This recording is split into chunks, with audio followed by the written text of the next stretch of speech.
우리에게 주시는 말씀은 에베소 5장 15절에서 33절까지 말씀입니다. 우리는 계속 10계명의 5번째 계명, 부모님을 공경하라라고 하는 말씀에 확대된 말씀으로 우리가 인생에서 만나는 사람들을 어떻게 존경해야 되는가, 우리 관계 안에서 어떤 존경의 관계가 이루어져야 하는가라고 하는 부분을 생각해 보고 있습니다. 오늘의 고백은 이 말씀에 비추어서 아내인 나는 남편을 존경하겠습니다. 남편인 나는 아내를 사랑하겠습니다. 라고 하는 고백입니다. 에베소서 5장 15절에서는 너희가 어떻게 행할 것을 자세히 주의하라고 얘기합니다. 오늘 말씀이 그렇게 시작해요. 내가 예수님을 믿고 은혜를 받았다고 되는 대로 혹은 자기 욕심과 자기 생각대로 살지 말고 뭡니까? 지혜롭게 살라 하는 겁니다. 지혜롭게 살라. 충만하게 살라는 겁니다. 내가 이제 어떻게 살아가야 되는지, 내 인생이라고 하는 한정된 시간, 제한된 시간을 어떻게 살아야 할지를 자세히 살펴보라고 했어요. 자세히. 그래서 지혜가 없는 자처럼 살지 말고, 그러니까 하나님을 떠나서 세상에서 가치를 찾아서 헤매지 말고 여호와를 경외하며 살라고 말하는 겁니다. 여호와를 경외하는 것이 지혜의 근본이라고 했어요. 그래서 하나님을 경외하는 자는 뭐랍니까? 세월을 아낀다 그랬습니다. 세월을 아낀다. 자, 이유는 뭡니까? 때가 악하기 때문에 이렇게 했어요. 때가 악하기 때문에. 근데 세월을 아낀다 할 때 이 세월이 이 크로노스라고 하는 말을 쓰지 않고 카이로스라는 단어를 썼어요. 그러니까 세월을 아껴라, 세월을 아낀다. 이것이 흘러가는 시간이 아니라 카이로스, 하나님의 계획 속에 있는 어떤 시간을 말한다는 거예요. 그러니까 하나님이 주신 지혜로 하나님을 경외함으로 세월을 아끼는데 무작정 모든 시간을 다 아낀다라는 게 아닙니다. 세월을 아낀다는 것이. 하나님이 주신 시간, 하나님이 주신 어떤 기회가 있어요. 근데 그 기회를 잘 쓰라는 겁니다. 하나님은 우리에게 굉장히 중요한 인생의 시점에 어떤 기회를 주세요. 어떤 포인트를 준다는 거예요. 하나님의 섭리 가운데 여러분에게 하나님은 기회를 주세요. 그런데 그 기회를 잘 살려서 의미 있는 일, 값진 일을 그 시간에 하라는 겁니다. 자, 이유는 뭡니까? 시대가 악하기 때문이다 그랬어요. 자, 시대가 악하다는 게 무슨 말이에요? 심판이 가까워왔다, 그런 말입니다. 무슨 얘기냐면 여러분의 인생의 시간이 많지 않다는 거예요. 시간이 별로 없다는 거예요, 생각보다. 시간이 없으니 주신 기회를 잘 살려라. 이게 세월을 아끼라는 말입니다. 주의 뜻이 무엇인지 잘 살펴 알라는 거예요. 악한 세대, 세상을 따라 살지 말고 시간을 그렇게 허비하지 말고 하나님의 뜻을 잘 알고 하나님이 주신 그 기회를 잘 살려서 행하라. 하나님의 선하시고 기뻐하시고 온전하신 뜻을 알고 그것을 행하라. 그리고 나오는 말씀이 뭡니까? 술 취하지 말라 그랬어요. 술 취하지 말라. 성령의 충만함을 받아라. 자, 술 취하지 말라는 것은 술 자체를 말하는 것이죠. 그러나 이 말의 근본적인 의미는 같은 문맥에서 세상에 취하지 말라는 거예요. 성령의 충만함, 하나님의 충만함을 받으라는 겁니다. Let the Holy Spirit fill and control you, 이렇게 말씀합니다. 성령 충만의 방법은 뭡니까? 성령 충만의 방법은 성경은 딱 두 가지를 계속 말하고 있어요. 물론 그 두 가지에는 여러 가지가 포함됐을 겁니다. 성령 충만의 방법은 회개예요. 회개하지 않고 충만할 수는 없어요. 내가 생각나고 내가 행했던 모든 자범죄, 내가 했던 모든 죄, 거부하고 순종하지 않았던 모든 것을 회개하고 하나님 앞에 맡기는 기도를 하는 겁니다. 진리를 따라서. 그때 성령 충만이 온다. 이거 일반적인 구약과 신약의 법칙이에요. 성령 충만하고 주님을 노래하고 찬송하고 뭐라고 합니까? 항상 예수님의 이름으로 하나님 앞에 감사하고 범사에 감사하면서 사십시오 이렇게 얘기해요. 이 문맥의 설명이에요. 계속. 그런데 이런 바탕 위에서 하나님은 특별한 어떤 하나님의 작정과 뜻을 딱 집어서 말씀하세요. 그게 21절이에요. 앞에를 제가 쭉 설명한 거예요. 21절에 오니까 그리스도를 경외함으로 피차 복종하라 이렇게 나옵니다. 그러니까 당신이 그리스도의 몸이라면, 당신이 교회의 한 사람이라면 당신은 피차 서로 복종하는 삶을 살아야 합니다. 그런데 그것은 억지로 하는 것이 아니라 자발적으로 그렇게 하고 싶은 거예요. 자발적인 복종을 얘기하는 거예요. 성도는 마치 예수님께서 육신의 부모님을 자발적으로 따르고 공경하고 순종한 것처럼 자신을 복종시키는 사람이다. 자, 예수님은 늘 모델이니까요. 그래서 여기서 말하는, 바울이 말하는 이 복종이라는 단어는 그저 억눌려서 억지로 끌려가는 복종을 말하는 게 아니에요. 갈라디아서 5장 13절에 오직 사랑으로 서로 종노릇하라 이렇게 얘기합니다. 자발적인 종노릇을 하는 거예요. 자발적인 복종. 그것을 바울은 말하는 겁니다. 주님이 우리에게 보여주신 것처럼, 주님이 우리를 위하여 종이 되신 것처럼, 뭡니까? 사랑 때문에, 사랑에서 종이 되라는 거예요. 종이 되고 복종하는 것은 사랑의 관계 때문이라는 겁니다. 당신이 그리스도인이라면, 당신이 구원받은 하나님의 자녀라면 부모 관계, 일단 자녀와 부모 관계, 또 남편과 아내, 부부 관계, 또 종과 주인의 관계, 이런 관계에서 존경을 보이고 복종하고 자발적 복종을 하고 하는 것이 나타나야 한다는 겁니다. 이게 지혜로운 거라는 거예요. 하나님을 사랑하고 이웃을 사랑하라는 그 대전제 속에서 나오는 말이에요. 이것이 하나님을 경외하는 것이다. 그러니까 하나님을 경외하는 것이 다른 것이 아니다. 이런 것이다라고 바울이 설명해 주고 있다는 겁니다. 그것이 지혜로운 처신이다. 세월을 아끼고 심판을 기다리면서 지혜롭게 사는 길이다. 뭡니까? 자발적 복종. 먼저 이렇게 얘기합니다. 22절에 아내들이여 자기 남편에게 복종하기를 주께 하듯 하라. 23절에 이는 남편이 아내의 머리됨이 그리스도께서 교회의 머리됨과 같음이니 그가 바로 몸의 구주시니라. 그러므로 교회가 그리스도에게 하듯 아내들도 범사에 자기 남편에게 복종할지라. 상호 관계에서 복종의 관계, 존경의 관계가 나타나야 한다. 그런데 그 출발은 부부로부터 설명하고 있어요. 부부로부터 시작돼야 된다. 왜냐하면 영적인 의미에서 부부는 따로 떨어져 있는 존재가 아니기 때문이다라고 얘기하고, 이게 바울의 설명이에요. 한 몸이기 때문이다. 그 다음 밑에 구절에 나오죠. 어찌 보면 그것은 자신에게 하는 것과 똑같기 때문이다. 영적 의미에서. 그래서 먼저 아내들이여 자기 남편에게 복종하십시오라고 합니다. 사실 당시에 바울이 이 서신을 쓸 당시에 유대 사회는 남성 중심이었어요. 근데 가만히 보면 헬라 문화도 남성 중심이에요. 그 로마는 다릅습니까? 로마도 마찬가지예요.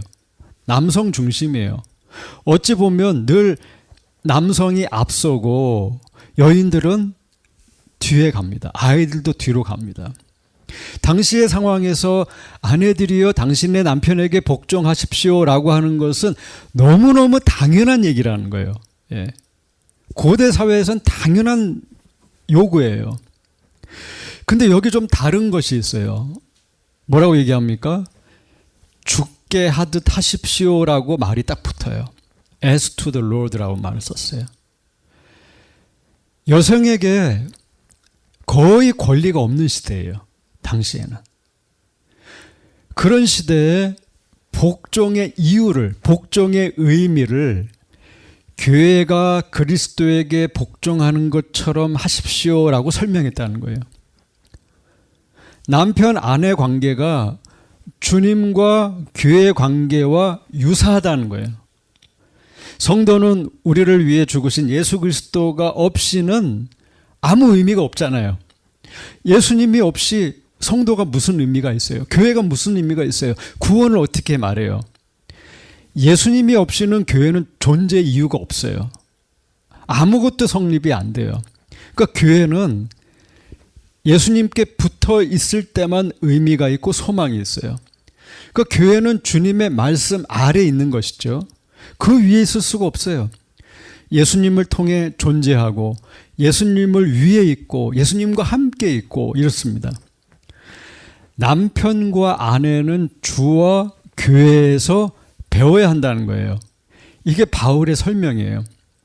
23절에 이는 남편이 아내의 머리됨이 그리스도께서 교회의 머리됨과 같음이니 그가 바로 몸의 구주시니라. 부부관계에서 아내는 교회가 그리스도에게 보이는 복종을 남편에게 보여야 한다라고 설명하는 거예요. 주와 사람 사이의 관계의 비밀은 부부관계에 나타난다. 자, 예수님께서는, 예수 그리스도는 변하지 않는 주권을 가지신 분이에요. 예수님은. 예수님이 창조주요, 예수님이 운행하시고 예수님이 역사의 마침표를 찍을 뿐이잖아요. 예수님은 함부로 접근할 수 없는 그런 주권을 갖고 계신 분이에요. 그래서 그는 모델이고 그는 공급자이고 그는 머리예요. 이건 바뀔 수가 없어요. 절대적인 거예요. 완전하고 타협 없는 거예요. 그런데 이것을 어떻게 합니까? 부부에 적용하고 있는 거예요. 바울이 좀 설명하는 방법이에요. 남편이 부족할 수 있죠. 남편이 영적으로 어리고 어리석을 수 있습니다. 그렇지만 아내가 만약 성숙한 사람이라면, 아내가 더 나은 사람이라면, 교회와 주의 관계를 영적으로 이렇게 이해하는 사람이라면, 바울의 설명처럼 그가 참으로 영적인 이해가 있고 성숙하고 현숙한 여인이라면 자기보다 한참 부족한 수준에 머물러 있는 남편이라도 그를 무시하거나 자신이 남편의 머리가 되려고 하는 어리석은 행동을 취하지 않을 거라는 거예요. 왜냐하면 성경이 그렇게 설명하기 때문에. 지혜로운 여인에 대한 기준을 여호와를 경외함으로, 여호와를 경외하는 여인은 그분이 자신에게 주신 남편을 존경하고 그의 권위를 세워주고 살 것이기 때문이다. 오늘 예수 그리스도가 참 주권자로 여겨지고 예수님이 높임을 받으시는 것은 그의 성도들에 의한 거예요. 물론 예수님이 그 영광을 구할 필요가 없는 분이에요. 그러나 그가 영광스럽게 되는 것은 그의 성도들에 의한 거예요. 그걸 기뻐하시는 거예요. 찬송하게끔 하시는 거예요. 예배하게끔 하시는 거예요. 우리가 영적으로 깨어 있다면 이것을 깨닫기 원하시는 것이 하나님의 뜻이라는 거예요. 이게 지혜로운 삶이라는 거예요. 24절에 그러므로 교회가 그리스도에게 하듯 아내들도 범사에 자기 남편에게 복종할지니라 이렇게 했어요.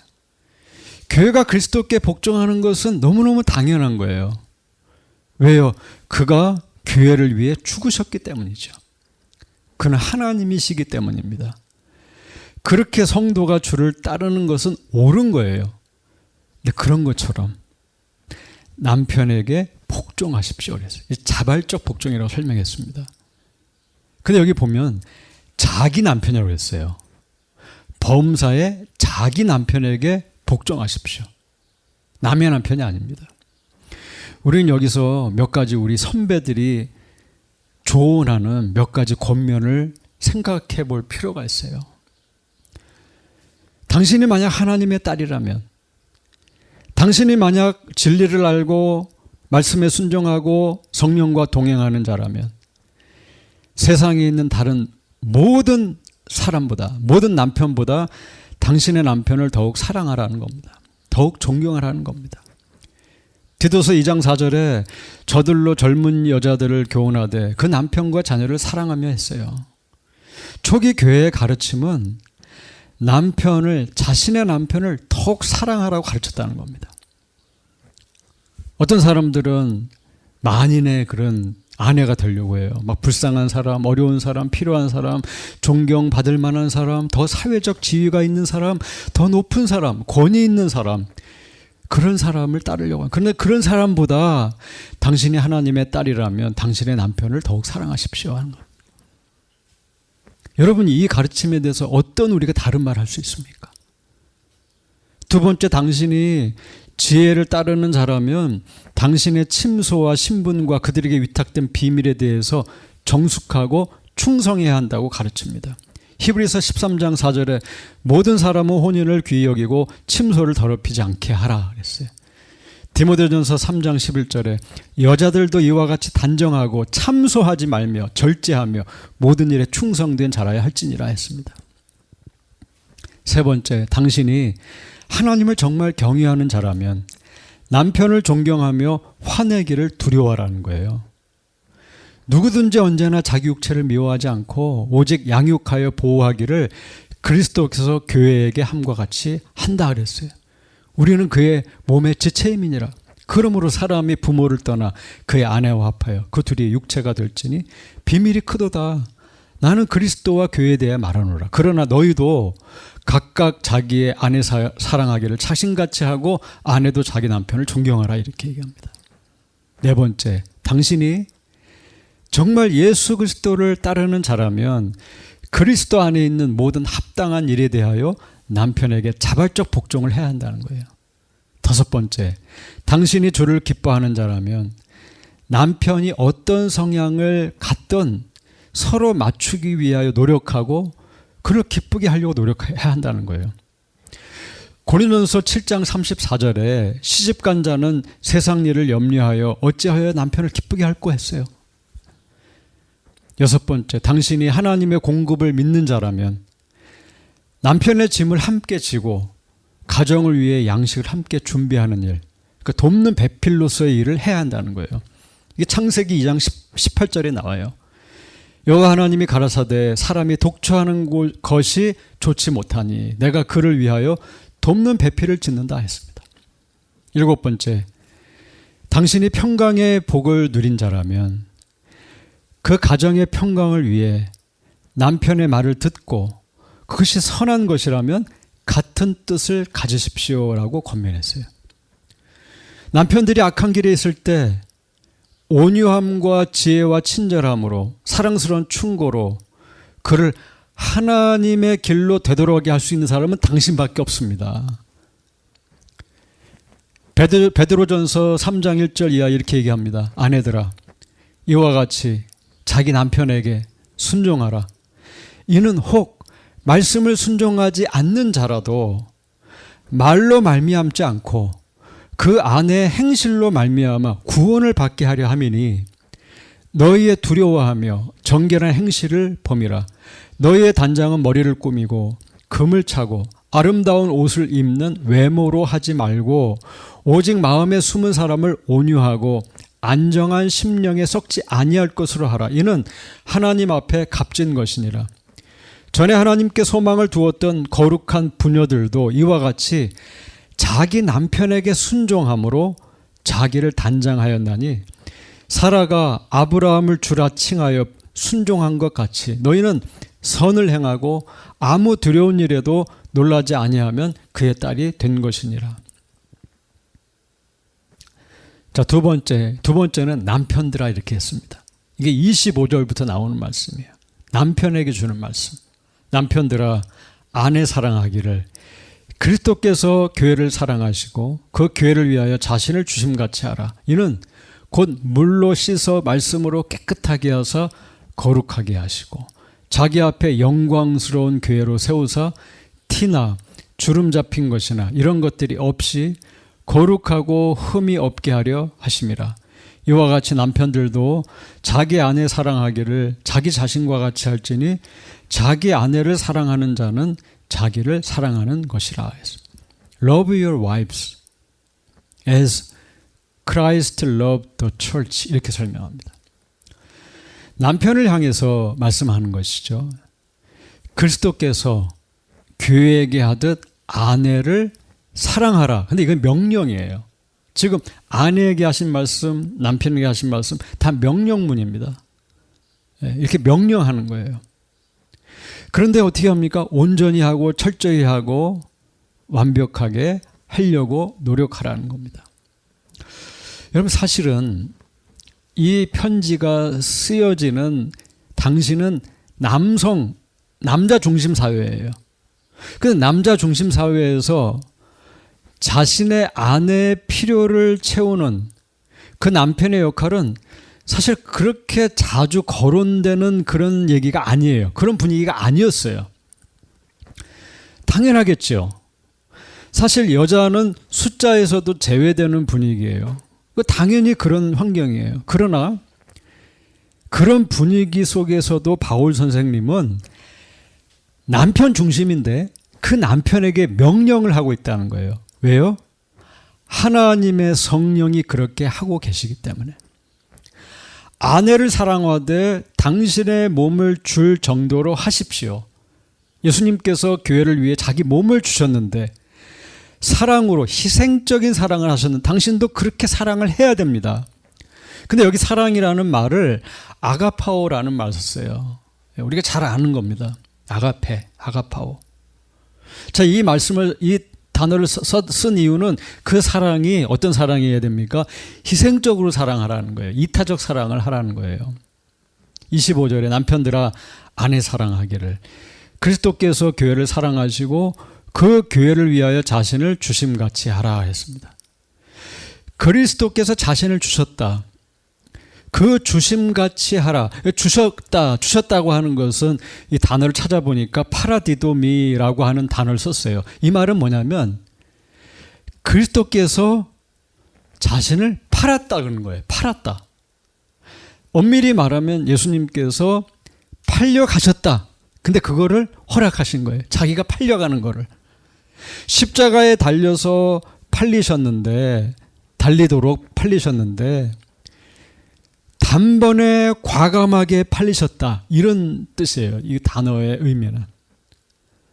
자신을 우리의 생명을 위해 팔려주셨는데 머뭇거리지 않고 자기의 몸을 한 번에 완전히 다 내주셨다. 이런 말입니다.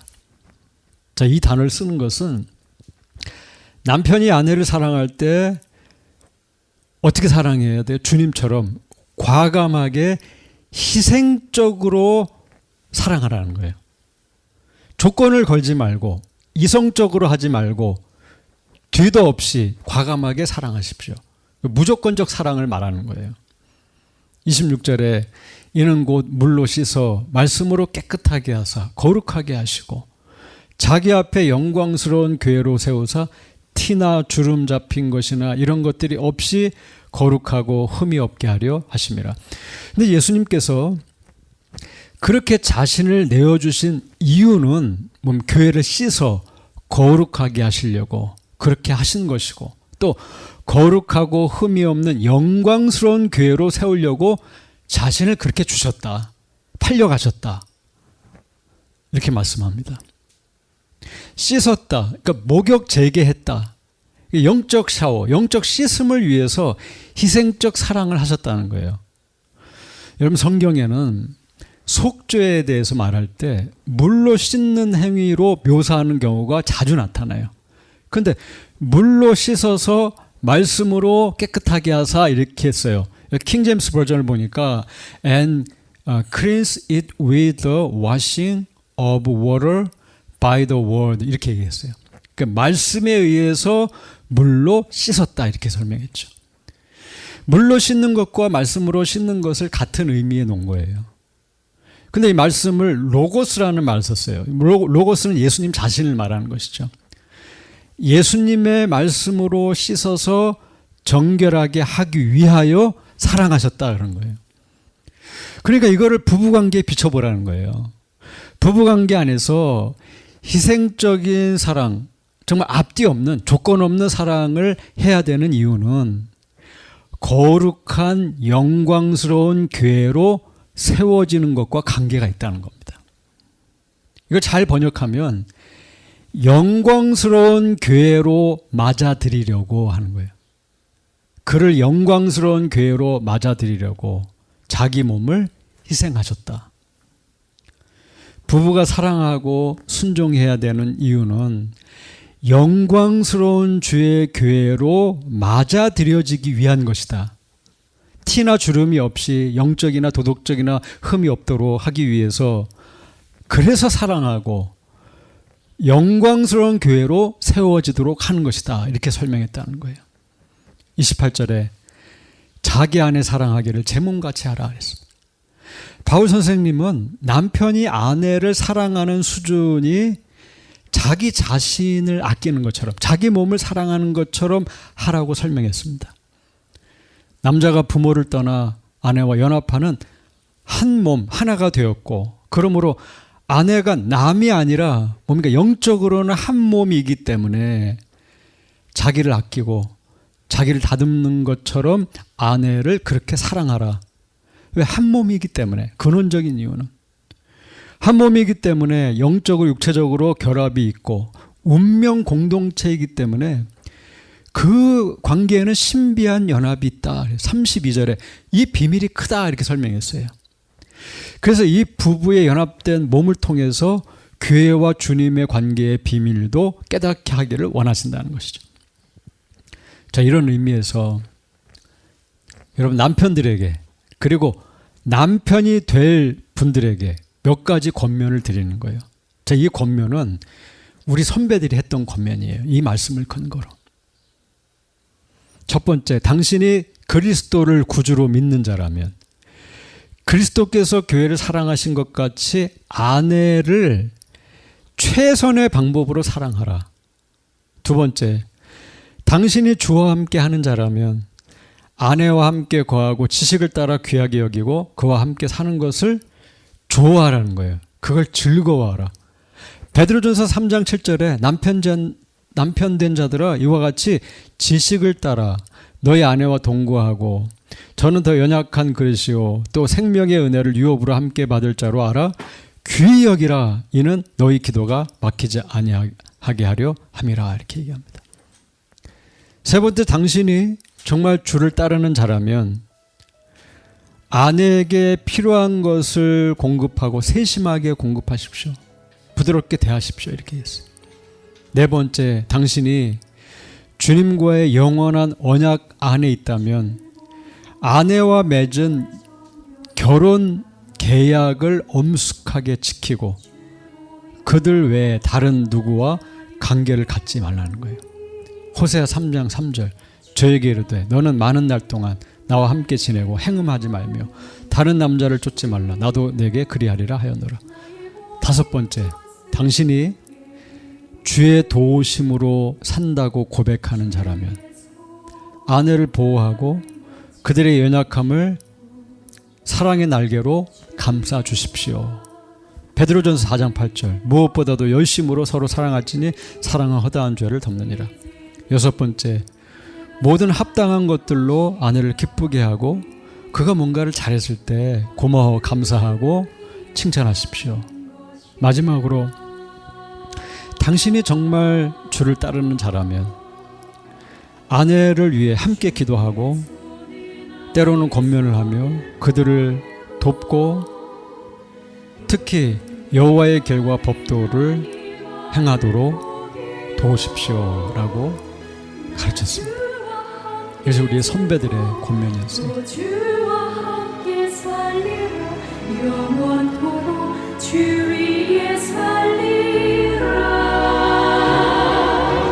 주의 손에 나의 손을 보게로 또 주의 발에 나의 발을 보게요. 나 주와 함께 듣고 또 주와 함께 살리라 영원토록 주